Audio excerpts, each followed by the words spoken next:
សិនបើអ្នកមិនចង់លេងវីដេអូអ្នកអាចទុកវាចោលខ្ញុំឈ្មោះឡៃឡៃស្នេហានៅមហាវិទ្យាល័យគឺតែងតែជ្រៅនិងបរិសុទ្ធនៅគ្រានោះយើងទាំងអស់គ្នាខិតខំដើម្បីអនាគតតែមួយវាសនាបានលេងសើចនឹងយើងឬខ្ញុំនឹងមិនលេងល្បែងទេមានតែ2ឆ្នាំទេមិនមែន10ឆ្នាំទេដូច្នេះខ្ញុំមិនត្រូវបានទទួលយកទេខ្ញុំបានជ្រើសរើសការងារខ្ញុំចង់ជួយអ្នកអតីរើសក្រូចថ្លុងថ្ងៃនេះមែនទេហាហាហា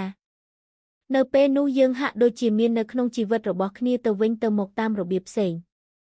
រហូតដល់ការកសាងក្រុមនោះតើសត្វហ្វឡូកនេះទេវាហាក់ដូចជាថាគីលក៏ឆ្ងាញ់ទំនើបផងដែរវាពិតជាឆ្ងាញ់ណាស់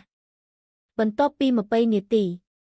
ភ្លាមខ្ញុំចាំបានថាខ្ញុំមិនបានឆ្លើយតបនឹងគាត់ទេប៉ុន្តែគាត់ចាប់ផ្ដើមរំជួលចិត្តតើអ្នកចង់ទៅខេវជាមួយយើងទេយើងទាំងអស់គ្នានឹងទៅតើអ្នកចង់ទៅទេខ្ញុំមិនចង់មើលទៅឆ្ងាយពីកន្លែងនោះទេដូច្នេះដឹងថាគាត់ប្រហែលជាខឹងយល់ព្រមខ្ញុំសន្យានឹងអ្នកមិនអីទេបន្ទាប់មកខ្ញុំនឹងរងចាំអ្នកនៅខាងមុខខ្ញុំនឹងនៅជាមួយគាត់ហាហាខ្ញុំនៅជាមួយមិត្តរបស់ខ្ញុំតើខ្ញុំអាចត្រឡប់ទៅអ្នកវិញក្នុងរយៈពេលប៉ុន្មានវិនាទីខ្ញុំបានព្យាយាមអស់ពីសមត្ថភាពដើម្បីត្រឡប់ទៅអ្នកវិញនៅយប់នោះយើងមានការប្រយុទ្ធគ្នាបន្ទាប់មកខ្ញុំមិនអាចទេ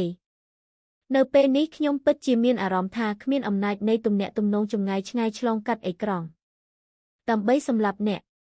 នោះហើយជាវាមែនទេមែនហើយបញ្ហាអាចត្រូវបានដោះស្រាយដោយការប្រជុំសៀវជីងហើយហេតុអ្វីអ្នកមកទីនេះហេតុអ្វីបានជាអ្នកមកដោយមិននិយាយពាក្យខ្ញុំនឹងត្រួតពិនិត្យខ្ញុំគិតថាបញ្ហាជាច្រើននាពេលអនាគតនឹងដូចជាបញ្ហាមួយនេះប៉ុន្តែភ្លេចថាមានច្រើនជាងចម្ងាយនឹងអេក្រង់រវាងយើងហើយចុងក្រោយវាពិតជាប្រសិនបើអ្នកមិនចង់លេងវីដេអូអ្នកអាចទុកវាចោលកំហឹងភ្លាមរបស់គាត់ធ្វើឲ្យខ្ញុំកាន់តែមិនស្រួលពាក្យដែលមិនច្បាស់ក៏ប្រែទៅជាពាក្យបណ្ដឹងខ្ញុំពិតជាធុញទ្រាន់នឹងការងារថែមម៉ោងថ្ងៃនេះតើអ្នកយល់ទេតើខ្ញុំមិនបានធ្វើឲ្យអ្នកសប្បាយចិត្តទេខ្ញុំពិតជាមិនអាចសើចបានទេតើខ្ញុំមិនយល់គ្រប់គ្រាន់ទេខ្ញុំបានរងចាំមួយថ្ងៃសម្រាប់ឱកាសដើម្បីថតវីដេអូជាមួយអ្នកខ្ញុំនឹងមិនផ្ដល់ឲ្យអ្នកនៅមុខមាត់ល្អទេស្អីក៏ដោយយើងចាប់ផ្ដើមឆ្លោះប្រកែកគ្នាជាញឹកញាប់សំឡេងរំខានជារាយខឹងព្រោះវាមានន័យថាសំឡេងខុសរបស់ភាគីម្ខាងទៀតតើវាមិនមានន័យអ្វីទេវាជាសំឡេងរបស់អ្នកពេលវេលាដើម្បីដោះស្រាយបញ្ហាក៏បានផ្លាស់ប្ដូរពី1ថ្ងៃទៅ3ឬ4ថ្ងៃដើម្បីជៀសវាងការឆ្លោះប្រកែកគ្នានាពេលអនាគតយើងប្រាស្រ័យតាក់ទងនិងចែករំលែកតិចទៅតើវរលទំនេរទេខ្ញុំមិនទំនេរទេនេះគឺជាមិត្តស្រីរបស់ខ្ញុំតិចនឹងតិចចូលរួមក្នុងជីវិតរបស់គ្នាទៅវិញទៅមកមានមនុស្សផ្សេងទៀតនៅជុំវិញយើងហេតុអ្វីបានជាអ្នកមិនយកឡានរបស់ខ្ញុំហើយទៅផ្ទះភ្លាមទោះបីខ្ញុំជឿថាពួកគេទាំងពីរមិនបានប្រព្រឹត្តអាកប្បកិរិយាប្លែកក៏ដោយ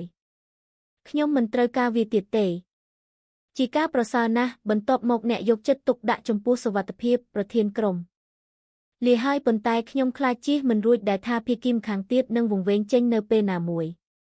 ហើយខ្ញុំសូមមើលរូបថត moments របស់អ្នកតើនរណាជាបុរសនៅក្បែរអ្នកមិនបានហេលអ្នកនិយាយទេ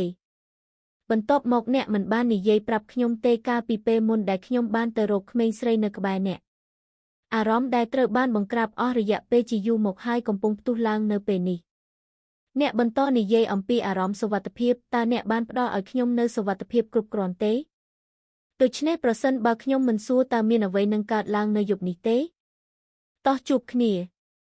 ខ្ញុំនឹងជួបចំបាំងសម្រាប់ការជាសះស្បើយតិចតួច